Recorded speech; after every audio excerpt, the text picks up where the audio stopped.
একটা মানুষ তার জীবনে প্রচুর পরিমাণ পাপ করেছে, যেমন শিরক বিদআত, গোপন পাপ, প্রকাশ্যে পাপ, মানুষের সাথে জড়িত পাপ করেছে। এখন সে তার ভুল বুঝে কান্নাকাটি করে তওবা করেছে। ওই ব্যক্তির তওবা কবুল হবে কিনা? এই অবস্থায় যদি তার মৃত্যু চলে আসে তাহলে কি তার মৃত্যুটা সহজ হবে না কঠিন হবে? ভাইরা আমার, আল্লাহ তাআলা ক্ষমাশীল।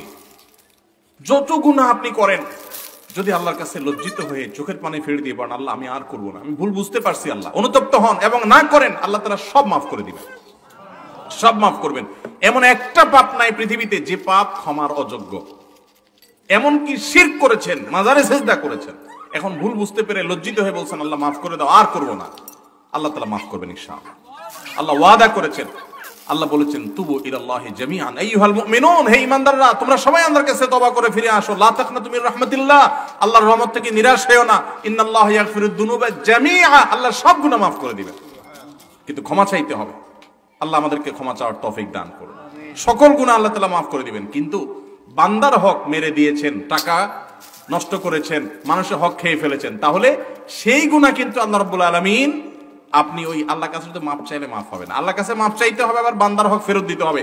সারা জীবন মানুষের পকেট কেটে, মানুষের কলিজা কেটে, রক্ত চুষে, টাকা কামাই করে লাখপতি কোটিপতি হয়ে এবার বুড়া বয়সে মসজিদে, মাদ্রাসায়, মাহফিলে হুজুরদেরকে দান সাদকা টাকা পয়সা দিয়া চারপাশে এবার হাজী সাহেব গাজী সাহেব ছেড়া মক্কা শরীফ যাইয়া উমরা করে, হজ করে, দায় রেখা, আপনি লম্বা জুব্বা নিয়া, তসবি নিয়া, জায়নামাজে বসে এবার আল্লাহওয়ালা হয়ে গেছেন।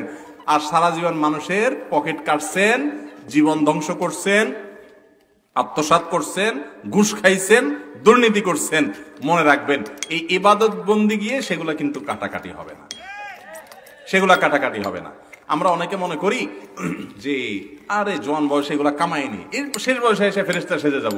আপনি ফেরেশতা সেজে গেছেন, আমি চিনবো না, আমি দেখবো মাশাআল্লাহ কি সুন্দর দাড়ি, হাজী সাহেব গাজী সাহেব মাশাআল্লাহ, নারে তাকবীর, আলহামদুলিল্লাহ, কিন্তু আল্লাহ কিন্তু জানে আপনি কি করে আসছেন। তাহলে কি করতে হবে? যাদের হক মেরেছেন তাদের হক তাদেরকে ফেরত দিতে হবে, তাদেরকে যদি খুঁজে না পাওয়া যায় তাদের তরফ থেকে দান করে দিতে হবে, এরপর আল্লাহর কাছে মাপ চাইবেন, মাফ হবে। বান্দার হক খুব ডেঞ্জারাস। আল্লাহ তাআলা আমাদেরকে বোঝার তৌফিক দান করুন। ভিন্ন ধর্মীরা কেন জাহান্নামে যাবে?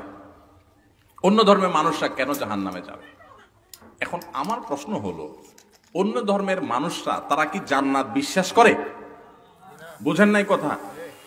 যে মুসলমান না সে কি জান্নাত বিশ্বাস করে?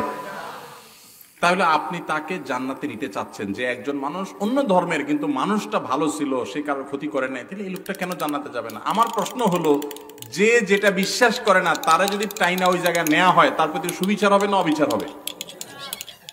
বুঝেন নাই কথা?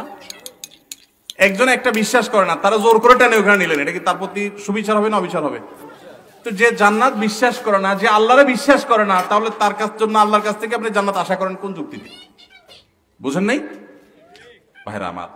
জান্নাত তাদের জন্য যে জান্নাতকে বিশ্বাস করে, যে আল্লাহকে বিশ্বাস করে। যে বিশ্বাস করে না তার সেখানে যাওয়ার কোনো অধিকার থাকতে পারে না।